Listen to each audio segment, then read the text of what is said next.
All right, y'all, let's get into it. Kamala Harris. She was the first black VP, first woman, first HBCU graduate, first with a blended racial identity that mirrored the future of America. She was positioned as a political milestone, a living mosaic, a forecast in the flesh. But that milestone came with expectations, not just from the white mainstream, but from Black America, immigrant communities, and everyone who ever whispered, finally. But let's talk about who walked into the 2020 presidential race as Kamala Davy Harris. Not who she could become, not who we hope she might evolve into, but who she already was. A former prosecutor, a former attorney general, a woman with a well-documented history of decisions that impacted working class communities, Black parents, and incarcerated people, particularly Black men. This wasn't hidden. This wasn't some expose that we stumbled upon after the fact. Kamala's record was not buried. It was baked in. We knew she wasn't Trump. We knew she wasn't Biden, but we knew she was not God either. And still, many of us voted for her. Many of us campaigned for her. Many of us posted her with pride, not because we were fooled, not because we were free from critique, but we understood the game because we've been trained to stomach moral tension and then call it strategy. We never said Kamala was imperfect. We said things like, no single candidate or elected official will perfectly align with all my beliefs. Vote strategically. Then something else about weeds and war horses I heard, and that strategic voting involves casting a vote, not for your most preferred candidate, but for a more viable alternative to prevent an undesirable outcome. The one you're most able to influence after being elected, after they have your vote. Essentially, we said, we know Kamala is misaligned, but we're gonna support her anyway. Because under capitalism, under patriarchy, under white supremacy, support is rarely clean. We are not offered saints. We are offered symbols. And then we're told to survive with them. It's not always the lesser of two evils. In my opinion, that phrase is way too neat, too polite. Capitalism does not ask us to choose between two evils. It trains us to pray that the evil we choose still sees us as human. If you have ever had to co-sign something that you didn't fully believe in just to feel safe, you are not alone. This video is for you. And stick around, because the silence that Kamala held during her swearing in, that moment told me everything I need to know. Like I said in the beginning of this video, Kamala was the first. She was the first Black vice president. She was the first woman vice president. She was the first HBCU graduate. And again, she was the first with this blended racial identity that supposedly mirrored the future of America. But here's the cultural autopsy question for the day. How did a woman with so much first visibility end up so quiet? Is it strategy? Is it silencing? Is it the cost of proximity to white power? Nah, when I say quiet, I don't mean her present day quiet. Not the quiet that she choosing after she gave us a 107-day whirlwind campaign. Not the quiet after within 24 hours of her candidacy, her presidential campaign raised $81 million in small donor donations. The highest single day total of any presidential candidate in history. Not that quiet. Nor the quiet where by October, less than 3 months after her entering the race, Harris's campaign and affiliated committees had raised over $1 billion. Nah, not that quiet that still got y'all 6 months after the didn't lose because Musk and Trump ain't shit election. Still got y'all asking shit like, where is Kamala? Girl, Kamala's somewhere asleep, I hope. Napping, brunching, sweaty, stanky, satisfied from fucking Doug. And coming back and fucking him again. Cackling, I told them so in the real group chat that she trusts. Not those quiets. Anyway, back to what I was saying. Kamala was positioned as a political milestone. But milestones come with expectations. Because two things remain true. Well, in my opinion, that is. One, despite the fact that the available data indicates that 83% of Black registered voters in the US identify or lean towards the Democratic Party, despite that fact, Black people as a whole are deeply conservative. And when it comes to change, Black folk by and large really only want reform light. It's very much so given that the Democrats are oppressed conservatives who in their mind are leftists. And second fact, we are still looking for a savior. So when Kamala got quiet, we noticed, not just because we needed her to be loud, but because we were told this time would be different. Maybe we told that to ourselves, that this was the moment the system finally made room for one of us. And that one was supposed to be a Black woman, bison, alpha chapter, AKA, who can still pick up steps to a line dance after being shown one good time. Sweat. 1, 2, 1, 2, 1, 2, 1, 2. Now cross. All right. Here we go. What? So we go. With a blended racial identity that mirrored the future of America, but she wasn't supposed to talk about that part. Just be Black girl, and that's it. so that the one drop rule asks blacks can dissect your race and say you ain't black enough. So again, how did a woman with so much first visibility end up so quiet? Was it pre-planned or was it always part of the plan? We cannot begin this conversation without autopsying tension point number one, her past as a prosecutor. Kamala's career as a prosecutor wasn't an accident. It was an ascent. She made her way through a system that rewards punishment but calls it justice. As DA and AG, she made decisions that helped her climb, but harmed the very community she later needed to campaign to. She supported truancy laws that criminalized parents of habitually truant students. Her AG office initially resisted efforts to use available advanced testing of new evidence in a death row case. They argued that existing tests were sufficient. She has since changed her position and said that she felt awful about her initial resistance. These were not just political considerations. They were moral positions.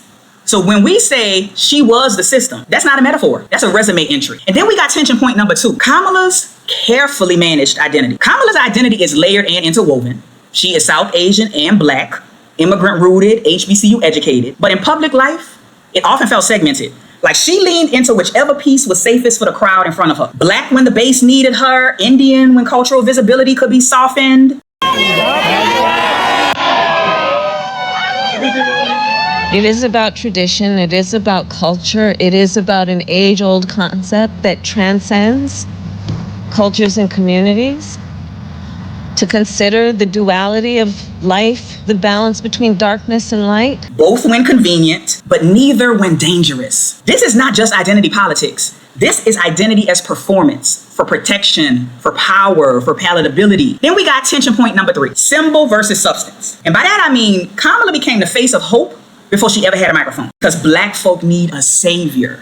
And when you need saving, it's easy to root your hope on nothing less than shared identity and what halfway looks like righteousness. There is a church kid out there who got that reference. Anyway, you don't need to hear them speak. You don't even need to know their values or if they have morals. Y'all did that with Obama too. The last person I would ever defend on the face of the planet is Donald John Trump I. But he is not who holds the title of deporter-in-chief. It is your beloved Barack, Michelle's baby daddy. But black skin means your kin. Mere messenger, hands up, don't shoot. Kamala became a walking campaign ad, a poster girl for representation, a meme, a mood board. She became a moment. But what happens when the symbol starts to shrink? When the performance outpaces the policy? Kamala's symbolism grew while her substance receded. Somebody gonna be pissed about me saying that, but many can quote her laugh better than they can quote her legislation. And then we got tension point number four, public silence. Let's be clear. Silence is not always complicity, but in Kamala's case, her public silence became habitual. Y'all, when Sonia Sotomayor mispronounced Kamala's name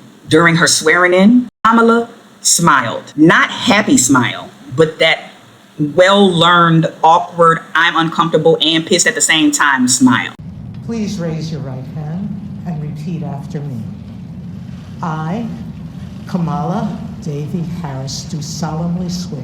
I, Kamala Davy Harris, do solemnly swear. That I. As a black girl with a big name, personally, I know she was hurt. I know she was hurt.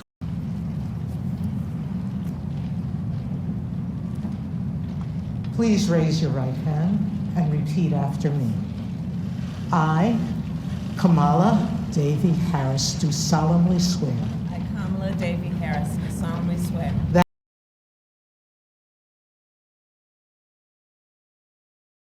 Sonia ain't even give Kamala the decency of studying her fucking name before her vice presidential swearing in ceremony as the first. Another woman of the global majority. Somebody she probably considered in some way a peer. And some of that consideration was along ethnic and racial lines of both being brown women. And Sonia Sotomayor pronounced her name wrong on one of the biggest moments and stages of her life at that point. We can't even blame that shit on Karen. It be your own people sometimes. Then we got the time Drew Barrymore white ass called her Kamala Harris on national TV. I've been thinking that we really all need a tremendous hug in the world right now. Yeah. But in our country, we need you to be Mamala of the country.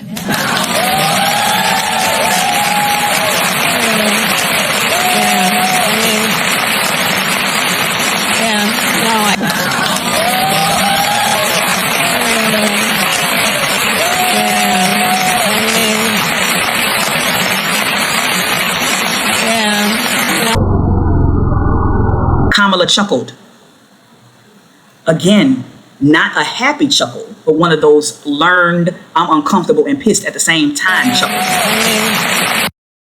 These moments were not personal slights. These moments were racialized, gendered, infantilizing. They were micro-reductions, or as Jesse Carley says on Threads, they were doing a racism. Now, somebody out there who can't walk and chew gum at the same time is yelling at the TV. What was she supposed to do, Zarandrian? Stop swearing in and yell, "My name is pronounced Kamala, you fucking idiot." I mean, Kamala does have a reputation for stopping moments with her staff and checking bitches. But you ain't hear that from me. I am not the one to gossip. And no, I do not believe that Kamala found Kamala Harris funny whatsoever. And her silence in those moments said something, not just about her, but about how power demands you swallow disrespect in order to maintain access. It also shows that our silence always comes out every fucking time. Remember, she check holes, but just certain ones, just less powerful ones. I know Doug be getting the business.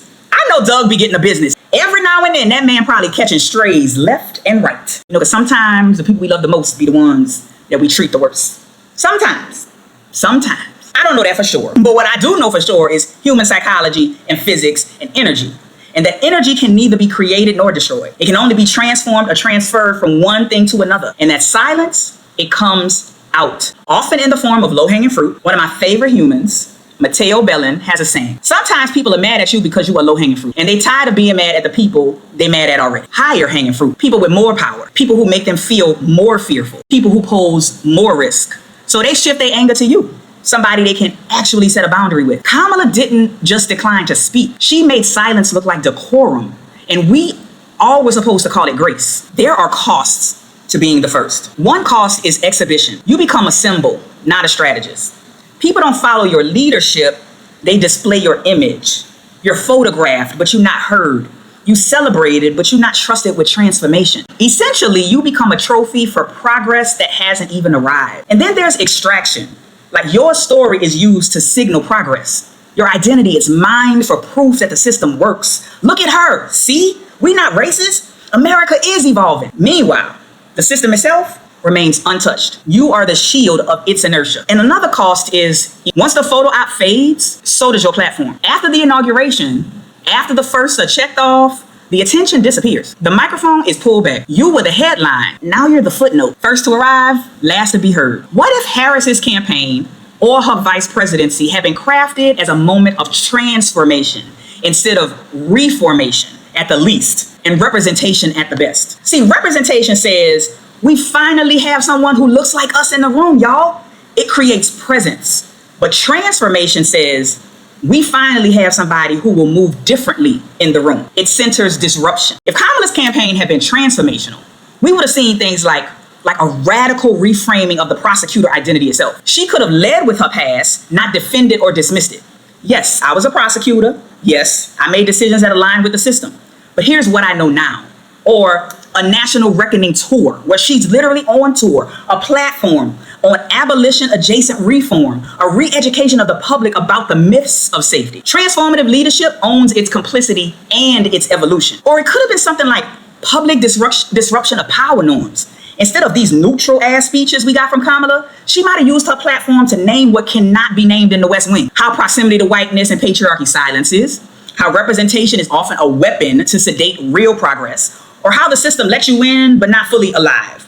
A vice president willing to rupture rather than assimilate. It might also look like structural power redistributed. She could have created new advisory tables, formerly incarcerated Black women, grassroots abolitionists, not just Hill consultants, Black trans policy leaders, instead of getting on Sam Walton's internet and saying, I think we should follow the law. When asked, do you believe that transgender Americans should have access to gender affirming care? And then when asked again, framing the question around her personal values, saying, I believe as the law states, even on this issue about federal law, that it is a decision that doctors will make in terms of what is medically necessary. Wait a minute, run the tape, Alex, because somebody out there think that I'm lying, simply because I'm transmasculine. And God forbid I speak against my VP look like me, Kamala Harris. Run the tape. Let me ask you this question, very broadly speaking here. Sure.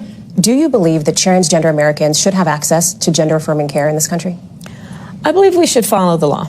I mean, I think you're probably pointing to the fact that Donald Trump's campaign has spent tens of millions of dollars. They're trying to define you on this. Yes, I'm asking you to define yourself, though. Just broadly speaking, what is your value? Do you believe they should have that access? I believe that people, as the law states, even on this issue about federal law. That is a decision that doctors will make in terms of what is medically necessary. I'm not going to put myself in the position of a doctor. Kamala could have gone off script, like it's clear that the reporter did in that video, and challenge. When that reporter asked the second time, but what about your values? That was off script. But anyway, back to advisory tables.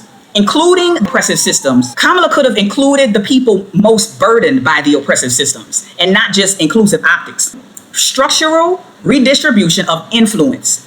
Policy by the people most affected, not just for them. Many moons ago, I was a therapist at the Morris home. It's a residential treatment facility in Philly named after Nija Morris, who is a trans woman who was murdered by a Philadelphia police officer in 2002. And we had a clinical house rule at the Morris home and a social house rule, like a lived house rule. Nothing about me without me. If Kamala had considered transformational change, she would have known that making policies about trans people without trans people, or making policies about incarceration without incarcerated people, was going to land her in a real bad place. No transformation. Reformation, perhaps. Nothing about me without me. If it were transformational, we would have saw a reclaiming of the very role itself. Kamala could have redefined what it means to be a vice president. Not a ceremonial mirror of the president, but a co-strategist who brings truths that aren't electable yet. A nerve center of bold, uncomfortable, people-centered shifts. You see, transformation requires that roles be reimagined, not just inherited. But the truth is that in this country, we suffer from an imagination gap. And when we're discussing Kamala, we're talking about a political imagination gap. Had the campaign framed Kamala's rise as the beginning of a new kind of Black and South Asian womanhood and power,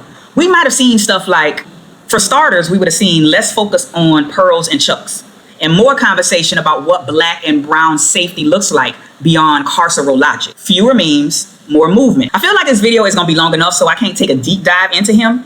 But somebody who seems to be reimagining politics right now is Zohran Mamdani in New York City. He seemed to be who I personally thought that AOC was gonna be when I voted for her when I was a Queens resident in the June 2018 Democratic primaries. Now, earlier in this video, I kept saying things like, how did a woman with so much first visibility end up so quiet? And I clowned y'all for asking where that lady is 6 months after the election. And I said things like, so when Kamala got quiet, we noticed. But I also left y'all hanging on purpose.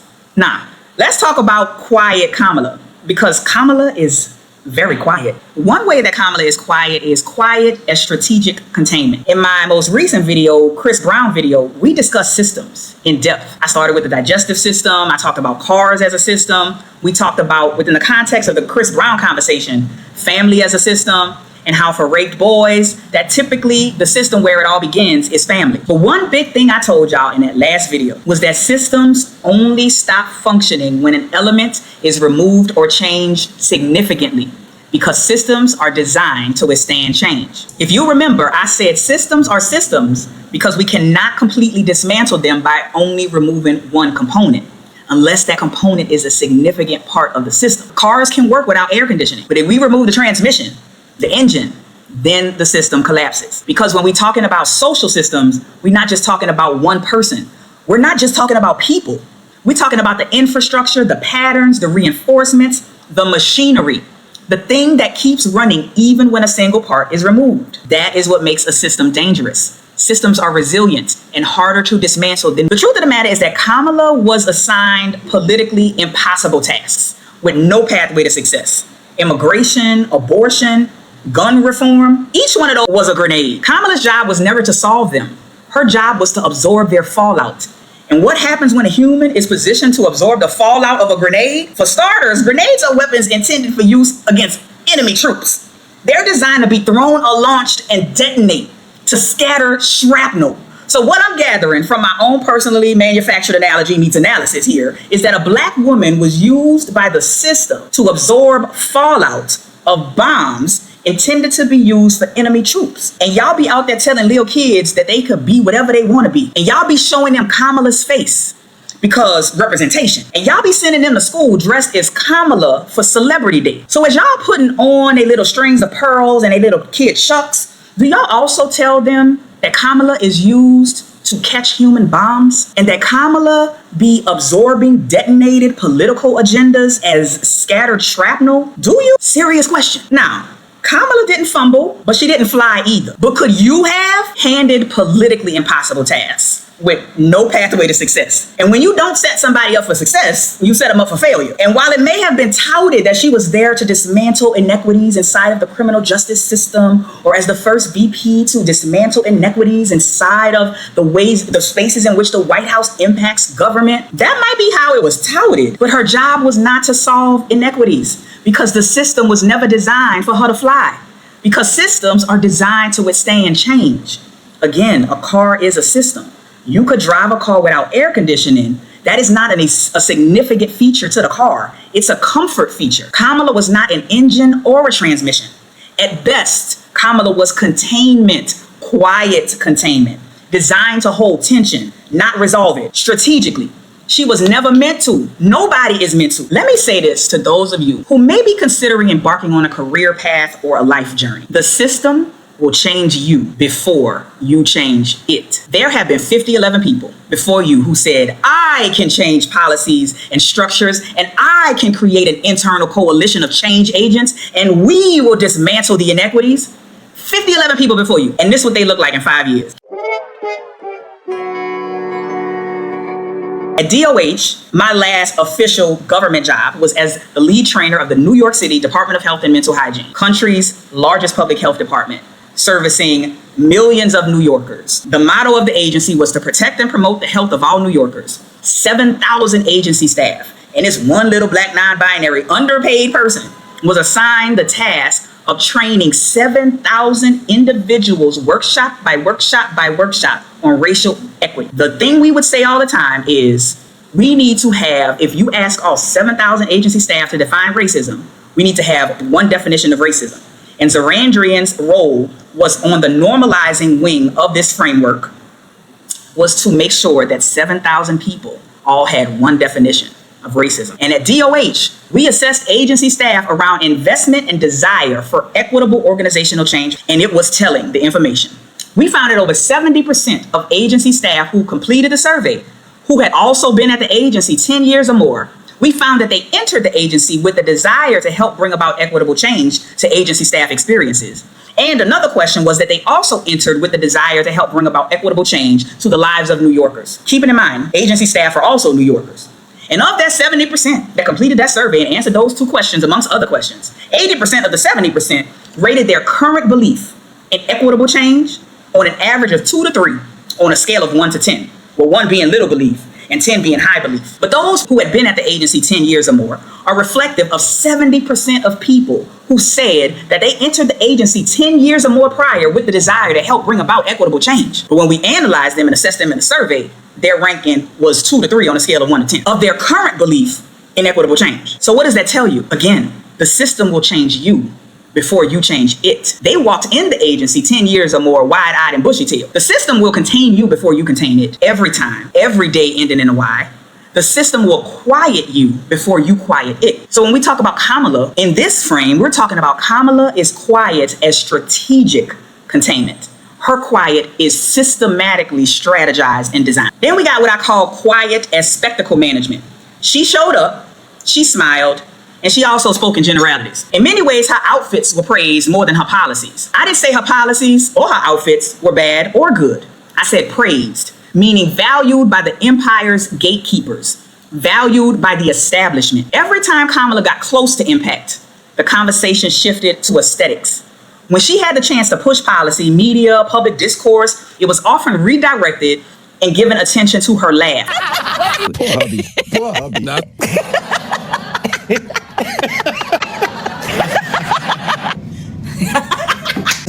Her outfits, her historic firsts, her relationship with Doug, how to correctly pronounce her name. Can you tell us your names?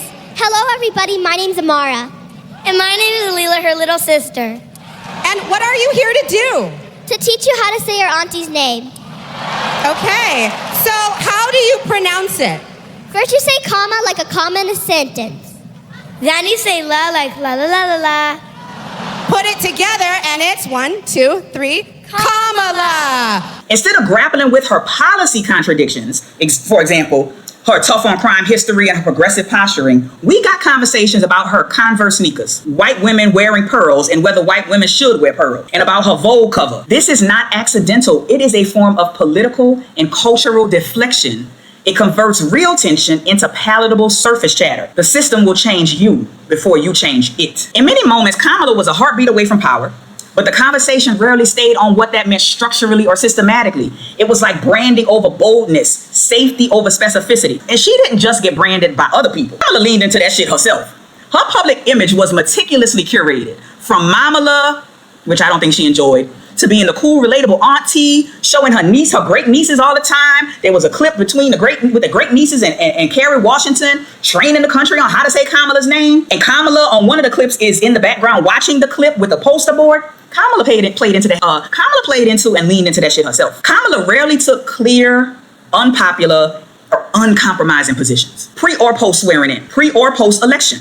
Her language became generalized, diplomatic, and hopeful, but never dangerous to the establishment. Specificity requires commitment. And one thing I know for sure from doing organizational change work, institutional change work, large-scale institutional change work, is that power often punishes specificity. So Kamala became a master at saying things that sounded progressive, but were structurally neutral. Like she had that freedom without plan. And she was at that August 2024 rally in Las Vegas. And she declared, ours is a fight for the future. And it's a fight for freedom. That was bright. That was aspirational. But when pressed on how Kamala would secure the border, she sidestepped specifics and blamed Trump and the Republicans. Even Oprah Winfrey asked Kamala for clarity, and Kamala gave her vague direction rather than solution. Everybody in America feels for that. And everybody in America, left, right, middle, has concerns about immigration. Yeah. And I'm told that Justin, where are you in the audience? Justin. Hello. In our audience. Hello, Madam Vice President. You live in Michigan? Yes, ma'am. Don't you love saying hello, Madam Vice President? I do. What's your question? It's an immigration question. My question for you is, when you become president, what would be your specific steps? Yeah, of course. What would be your specific steps to strengthening the border? So it's a wonderful and important question. My background was as a prosecutor, and I was also the elected attorney general for 2 terms of a border state. So this is not a theoretical issue for me. This is something I've actually worked on. Okay. I have prosecuted transnational criminal organizations for the trafficking of guns, drugs, and human beings. I take very seriously the importance of having a secure border and ensuring the safety of the American people. Sadly, where we are now can be traced most recently back to the fact that when the United States Congress, members of the Congress, including some of the most conservative Republicans, came up with a border security bill. And here's what that border security bill would have done. It would have put 1,500 more border agents at the border. Let me tell you, those border agents are working around the clock. It would have just been about giving them some support and relief, which is probably why the border agents actually endorsed the bill. It would have allowed us to stem the flow of fentanyl. And I'm looking at people from all over the country here, so I don't need to tell the folks who are watching this what fentanyl has done to families, to kids. Girl, what? I thought we left the word salads for Donald J. Trump the first. Y'all can watch the rest of that YouTube clip on your own time. By the way, she never answered the question. The clip on YouTube is called Voter Asks Kamala Harris Point Blank How She Would Strengthen the Border / Oprah Winfrey Town Hall, by the way. Then another example we have is baggage of the opportunity economy. During Kamala's campaign rollouts, she promised an opportunity economy where everybody had a chance to compete and succeed, pledging to end housing shortages. But where was the tangible legislative map or action plan beyond a photo-ready phrase? According to the New Yorker's columnist, Anga Yamada Taylor, at the 2024 DNC, Harris's promise of pursuing American values abroad with quote-unquote the strongest, most lethal fighting force in the world, challenges to misogyny and promotion of different kinds of family, but there was no concrete details on how Kamala would address the crisis in childcare costs, the rising cost of living, and the convention featured 4 of the wrongly convicted and since exonerated Central Park 5, but right before a segment that celebrated Harris's career as a prosecutor. More pointedly, speakers repeatedly framed the election as a struggle for democracy and a fight for freedom. Yet the Democratic National Convention refused to give one single solitary Palestinian American any time on the main stage. And that was in stark contrast to the DNC's parading of Republicans who were given speaking slots because they rejected Trump. Insert Liz Cheney and that random obscure Republican congresswoman who lost her 2022 primary in Wisconsin. This was Harris's attempt to appeal to suburban women, because apparently appealing to undecided Democrats who were choosing to sit out, and even those who decided to vote third party was much too much for the quiet as spectacle management to bear. Swing Republicans, that's how we'll win. Then we have soft on trans rights, quiet on strategy. Harris once championed trans equity, like banning conversion therapy and supporting the Equality Act. But over the recent campaigns, her statements became surgical and neutral, supportive in captions, silent in substance, especially when conservative messaging emerged. Very generic censored messaging. During her 2024 convention speech at Chicago's O'Hare, she said, "America was no doubt unexpected, but I'm no stranger to unlikely journeys." Kamala girl, what does that mean exactly? What do you mean when you say America was no doubt unexpected? Are you saying the indigenous didn't expect the pilgrims? Are you saying 2024 America with its trans politicians and black women wasn't expected? What are you saying exactly? I mean, it's evocative, but it's also really vague as fuck. And it tells me nothing about your values, your opinion. And it damn sure don't tell us about what your experiences would translate into systems level change, especially in policing or economic disparity. Why y'all like ambiguity so much? Why does clarity scare y'all like bath time in a prepubescent teen or like nap time in a toddler? With Kamala, we see these overshadowing with girl boss moments. Magazines, commentators increasingly highlighting her poise and aesthetic. Kamala's viral laughter, girl boss energy, stylists over systems. As a New Yorker noted, Harris answered very few direct questions, and she often pivoted with a more memorable smile instead. Now, why does this all matter? These are not failures, they're strategic neutralizations. Kamala is practiced. Much like I said in my Just Hilarious video regarding Jess's transphobia, Kamala and her mastery of spectacle management, she is colonially trained. Her responses sound inclusive, they sound forward looking, and they even sound empathetic. If you listen with an ear that needs your VP to look like me, if you're listening with an ear that didn't get into Howard and you're living out your college regrets through her, you might be wowed by Kamala's responses until you try to map them to her articulation of actual policy. That is when the specifics vanish and the showmanship kicks in. Now hear what I said and not what I didn't say, because somebody out there about to go off because they're not listening. I said her articulation of her actual policy, which doesn't mean that she didn't have policy plans. But let's sit here for a minute and provide context to what white supremacy says about spoken word versus written word. If you've seen the White Supremacy Culture PDF, which is an adaptation of the 1999 essay by Tima Okun, who is an anti-racist educator. She's a consultant and a social justice activist as well. In that essay, Okun, she lists various traits and characteristics that promote white supremacy thinking. And these characteristics and traits are used as norms and standards without being proactively named or chosen by the group. We all live in a white supremacy culture. These characteristics show up in the attitudes and behaviors of all of us, people of the global majority and white people. Okun describes certain ways that these attitudes and behaviors can appear within an organization. But the good thing is that she suggests antidotes to counter each. The values and behaviors she highlights, if you are familiar with that PDF, is worship of the written word. Worship of the written word is where we see elevating written documents as the authoritative form of sharing information in organizations.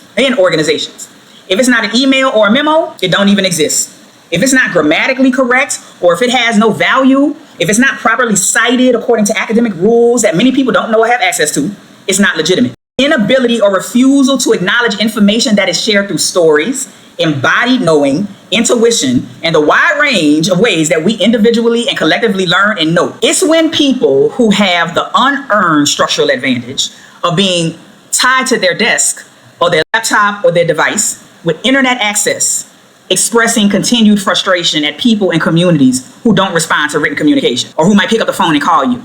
Blaming people and communities for their failure to respond, when often those people and communities don't have the unearned structural advantage of being able to be tied to a desk. They might not have laptops or devices with internet access. They are often field staff, meaning they are in the field. When are we as a country stop referring to community staff as field staff? When? Not one organization here or there who has assessed that shit is racist as fuck. When are we as a nation going to remove the term field staff from work culture lexicon? Never. Okay, thank you for your honesty. I'm a Southerner. Give me white only, black only signs. I prefer my racism overt any day of the week, ending in Y. So when you say never, I appreciate the overt acknowledgement that you're never gonna stop being racist. To Kamala. Policy articulation, spoken word versus written word. Here's my theory. We hide behind, dilute, and refuse to be firmly committal with our oral messages way more than with our written words. Although written words have a paper trail, even though writing leaves a permanent record. While it may sound counterintuitive, the voice carries far more risk than the pen. First of all, the voice reveals emotion. Writing allows for emotional distance, but speaking reveals everything. Hesitation, rage, fear, longing. You can revise a sentence, but when your voice starts trembling, when your tone starts sharpening, and when your cadence starts shifting, you are exposed. So dilute the oral message to avoid emotional nakedness.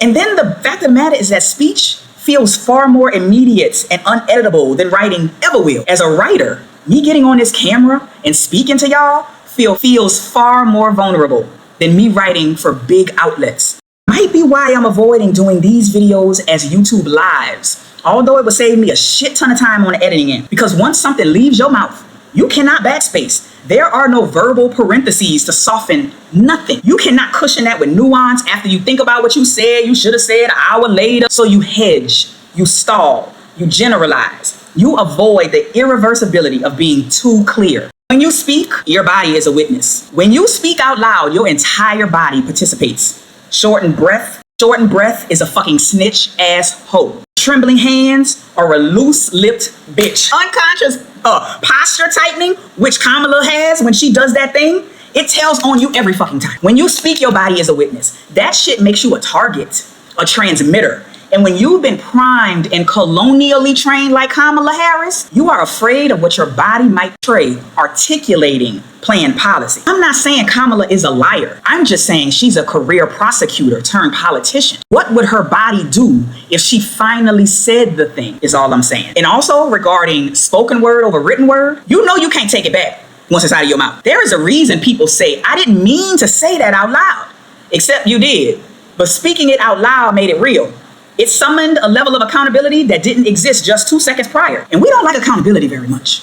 Real is unruly. Real changes dynamics. So we whisper, we speak in riddles, or we stay silent. We can't forget that Kamala is also legally trained. So her voice holds social memory.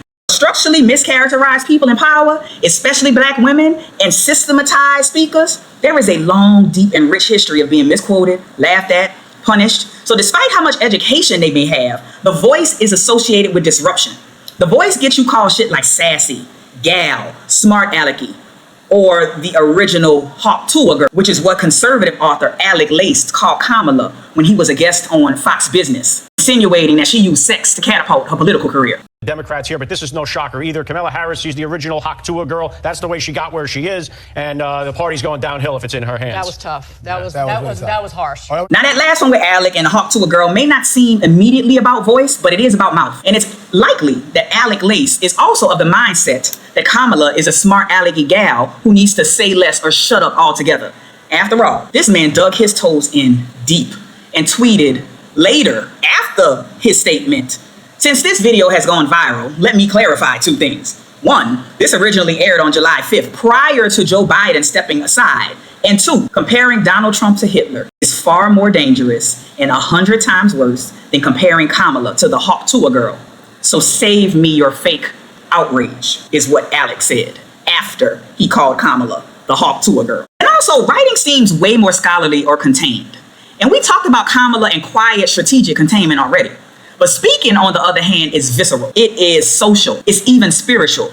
You feel the risk in real time. And the biggest one for me, the one I love to talk about the most, is that I think that part of this has to do with our spirit and our conscience. To speak a thing does something spiritually that writing a thing simply does not. And trust me when I say writing a thing does a hell of a lot spiritually. So while Kamala may have indeed had policy points, to articulate those policy points, to have them leave her own lips, to commit them to an oral and a spoken navigation, nah, sis was diluting them shits left and right. She opted into progressive branding in service of safety and role maintenance, and not structural transformation orally expressed via solid policy plans out of her mouth. Because then her spirit would have been activated and would have told her ass had she not maintained the commitment of her spoken word far more than had she written it down. Same reason same reason some of y'all be doing these relationships but can't articulate to that person y'all in a relationship with You can write love letters. You can get naked and do all the things that grown folk do. You can write love letters to the sky. You can spend years of your life with somebody. But many people cannot and will not say, yes, I would like to be in a committed relationship with you. Because while you might not have the language for it, something in your shando knows that your word means something. And should you give your word and go back on it, something bigger than you gonna eat your ass. Because you could have said instead, I feel something for you, but it overwhelms me. It confuses me. This is new for me. I'm not quite sure about it. Can we both process our feelings in real time? But no, you either playing around, not saying shit, or you let the pressure of this world force you into saying something that is out of alignment with your spirit. You're overcommitted and you went back on it with your actions. Spirit said, we finna eat your ass up. That's my little theory. But who am I? Just a motherfucker out here with theories? Now, Kamala knows how that shit works. She also knows what she feels inside every time she has to be quiet. Self-muzzle or flat out lie. She knows something gets chipped away at every time. Because we need a savior more than we desire truth. And when you opt into a career path that offers you nothing more as far as assignments than politically impossible tasks with no pathway to success, and you do them remotely well, and you halfway know how to find your angles, and you got decent PR, you become an icon without becoming a leader. And we as the public, we get 4 years of genocide, we get student loan forgiveness, we get my VP looks like me, and that is the core wound. Kamala represented a breakthrough, but she didn't catalyze a transformation. And don't confuse reform with transform. One is like taking rice and beans and steak and avocado. Instead of making a platter, we reform it into all mixed up in a bowl with a side of maduros or plátanos or tostones. I am hungry, although I just ate, and I'm greedy, although I just ate before I started this video. Whatever you want to call them, those plantains. Listen, although they're different in ripeness, but still. Anyway, transformation would be like taking those same ingredients, those rice, those beans, the steak and avocado, and turning them into something completely different, a delicious soup or even a whole new cuisine. Kamala was a symbol of arrival. Sis was not the architect of change, but when you are hoping someone saves you, you get an absolver, meaning you never have to transform. You stay the same. Damn, is that why so many Christians are still their old judgmental selves? Because Jesus saved them instead of guiding them to their wounded inner child and attachment styles and providing them with the tools to save themselves? Is that why? Being an icon might not be easy, as it has its own set of shit, but it is not interchangeable with being a leader. Icons are placed on pedestals. Leadership is action-oriented. It involves taking stances that cost you something and not saying on repeat, I will always stand up for Israel's right to defend itself, and I will always ensure that Israel has the ability to defend itself. Always stand up for Israel's right to defend itself, and I will always ensure Israel has the ability to defend itself. Israel has a right to defend itself, without any question. The President and I take very seriously our commitment to Israel and to the people of Israel, to support them, and in particular, to give Israel what it needs to defend itself. And as long as I'm a United States Senator, I will do everything in my power to ensure broad and bipartisan support for Israel's security and right to self-defense. It has a right to defend itself. The President and I take very seriously our commitment to Israel and to the people of Israel, to support them, and in particular, to give Israel what it needs to defend itself.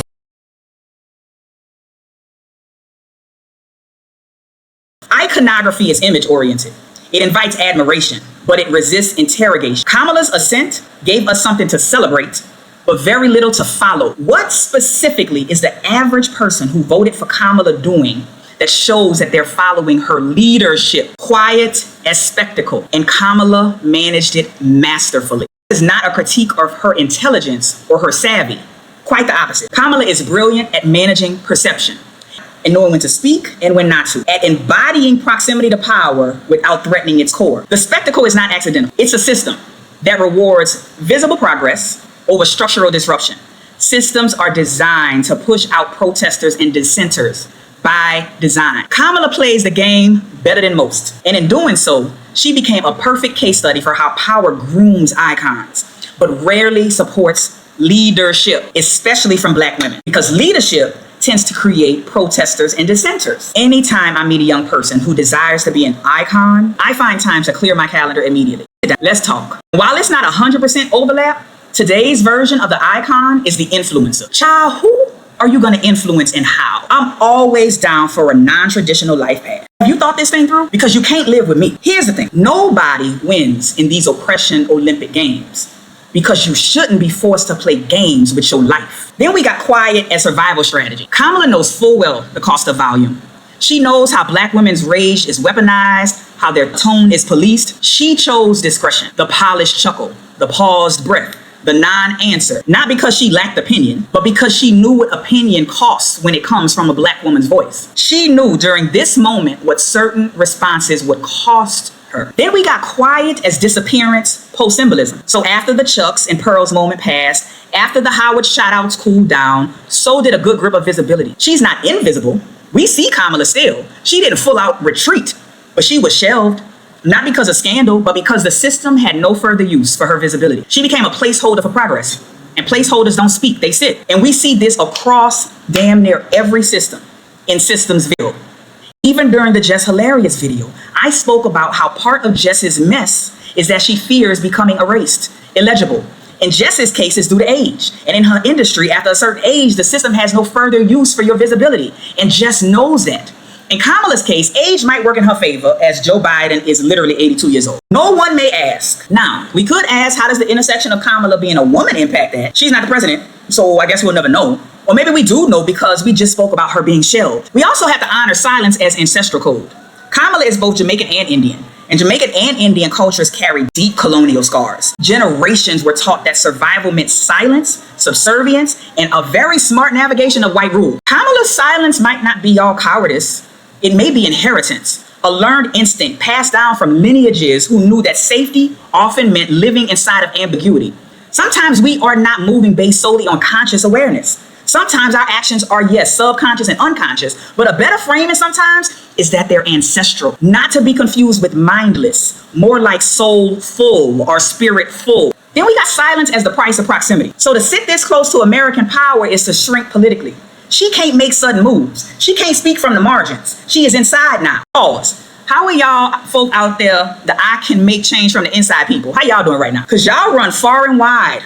Y'all run willy and nilly without situating that dream inside of a reality and enter institutions without entering institutions with well-designed strategy. It's given pipe dream run amok. Insiders learn quickly. Power is allergic to sharp edges. I don't want to break certain hearts, but Kamala's silence is not absence, it's assimilation. I just feel like I'm dashing very real dreams here. Like there is somebody who pressed play on this video thinking one thing and is sitting all alone, mouth hanging open, heart hanging even further, hurt. And you welcome. And we can't forget silence as trap of the first. She can't fail, she can't show anger, she can't be messy, because the door Kamala walked through is only open as long as she doesn't make noise. Her silence is her leash, tethering her to the institution. And she holds it with both hands dressed like poise. About this silence as trapped as first though. I've always wanted to sit at a round table with some of the first. Thurgood Marshall, Ruby Bridges, Kamala, even Barack, Ruth Simmons, Hazel W. Johnson, and other people. Because I got questions. No cameras, no devices, no recordings, just people. One rule I would have for this roundtable: do not lie, neither by omission nor by commission. Because at that level of existence, the half-truths as whole story route is mastered. Expert level lies of omission. Might not even be maliciously, might not even be consciously dishonest, but in a system where somebody is primed to always be 3 steps ahead of their current thought, feeling, or emotion, I feel like I'd have to put up a guardrail. Because folk like that will say something almost transparent and think they being open because they went one sentence further than they usually go. Because it's not what is said, it's what's left out on purpose, strategically, for survival, even how we convince ourselves that counts as honesty. So yes, one rule, don't lie, neither by omission or commission. No half-truths as whole stories allowed at this roundtable. And my first question would be a predictable question. If you knew then what you know now, would you do it again? Be the first. Like Thurgood Marshall being the first Black Supreme Court Justice, or Ruby Bridges, the first Black child to desegregate an all-white elementary school in the South. Shout out to my hometown in New Orleans, but maybe not for this reason of Ruby Bridges integrating a school as a child. Or Ruth Simmons, I want her at my round table, the first Black president of an Ivy League, Brown University in 2001. Or Hazel Johnson, the first Black woman general in the military. Even Barack, the first Black president of the United States. And then we got Kamala at the round table, the first woman VP, the first Black VP, the first Asian American VP, and also the highest ranking woman and Asian American official in U.S. history. Can we pause for how many more firsts Kamala has than Barack or anyone else on this list? Man, that lady is burdened, y'all. I'd also want to talk about skin tone. because I feel like I'd be me, sitting amongst a few light-skinned Negroes. Oh, colorism off limits? Just race? Got it. Y'all are a tough crowd. I want y'all to drop in the comments what your question would be to this round table of firsts. Not right now though, because I want you to finish watching this video, but after the video is over. So yeah, that's one of my round table of firsts. I'm gonna call it the Table of Black Firsts, a round table celebration of when Black people first entered white spaces. Yeah, I hear you about Kamala, but she fueled mass incarceration. She locked up thousands of Black men for weed. Exactly. As California Attorney General and San Francisco DA, Kamala Harris supported prosecuting parents of chronically truant children. Right. She over here acting like Harris's record as pro-crime didn't allow her to enact policies that made communities less safe. All right, enough. For starters, Kamala did not mass incarcerate thousands of Black men for marijuana. That was political myth-making. But the truth, the math of her career still deserves scrutiny. So I'm gonna give you a little airtime. Over 1,900 marijuana-related convictions under her office, many resolved without jail, yes, but still convictions. She did initially resist DNA testing for a man on death row, and she did implement programs to reduce recidivism and prosecuted poor parents under truancy laws. The myth paints her as a monster, but the math paints her as a calculator. And you, with the claim that as California Attorney General and San Francisco DA, Kamala supported prosecuting parents of truant children. The facts is that in San Francisco, her office prosecuted 6 to 7 parents, single digit, for truancy between 2008 and 2009. None of those parents served jail time, but they did face citations and required what they called parent responsibility plans. And yes, as AG in 2011, she did back statewide legislation that included civil and misdemeanor penalties, including fines up to a year in jail for certain cases of truancy. Later, she expressed regrets about unintended consequences after critics highlighted the harsh real-world effects. Yes, Kamala did support those measures, though implementation fell short of mass incarceration. So can y'all stop running around willy-nilly? Kamala wasn't reckless, she was precise. And that's what makes it even more dangerous. And lastly, you, talking about Harris's record as pro-crime, accusing her of enacting policies that made communities less safe. Are y'all really out here siding with the Heritage Foundation? You know what? Never mind. Because last week, I agreed with Tucker Carlson, Piers Morgan, and almost had a trifecta, including Candace Owens. Anything can happen. Tucker then held Rafael Cruz to the fire in an interview on June 18th. Then Piers Morgan seemingly made a full 180 turn in his stance, and as recently as June 25th, has criticized the Israeli government conduct in Gaza, alleging disproportionate warfare, targeting civilian infrastructure, and intentionally preventing journalists from entering Gaza, stating that there is no problem with criticizing Israel's actions in Gaza. Nobody told me hell boiled over and froze. Candace Owens got on Piers Morgan's show on June 24th talking about she is embarrassed after campaigning for Trump during the 2024 presidential cycle. I predicted it, because why the fuck is you capping for him from jump? But coming off of Tucker and Piers Morgan, I said, what the hell is happening? She didn't call this man a chronic disappointment and says that she feels embarrassed that she told people to go vote for him because this wasn't going to happen, and it's happening. And truth be told, we all knew Candace Owens' ass was eventually going to see the light. But fun fact to all you Blacks, she can't sit at our table though. She still can't play with our toys though. She still can't play in our sandbox though. And if any one of you Negroes start inviting her to any phantom cookouts, we gonna have a problem. But back to you capping for the Heritage Foundation and their claims that Harris's record as pro-crime, accusing her of enacting policies that made communities less safe. That is partially true, but it's also deeply opinion-based. The Heritage Foundation released a scathing pro-crime report citing her opposition to the death penalty, her support for bail reform, and her refusal of DNA testing in a death row case and advocacy for radical bail policies. However, that was a political and ideological critique, not a universal consensus. They argued that her record undermined public safety from their conservative perspective, but other sources, like the Marshall Project, like Reuters, they emphasized her mixed approach, balancing reform efforts with tough on crime policies. So yes, the label exists, but it reflects a partisan framing rather than a neutral fact. And that's what you get when you out here quoting the Heritage Foundation. But here's the thing. Harris's career is marked by a pattern of contradiction. Tough versus soft, reformer versus enforcer, transparency versus opacity. These recurring narratives show not only how she was perceived, but also how she navigated a complex public identity under scrutiny. While you didn't ask me one time, I'm gonna tell you, If you are looking for any one person to be void of contradictions, stop looking. Your eyes might fall out because contradiction-less humans do not exist, including yourself. Your better approach might be to look at their contradictions, except that because they're human, even with the best therapy, even with the deepest commitment to improve themselves, they will always have contradictions. And then see if they work for your long-term goals and desires.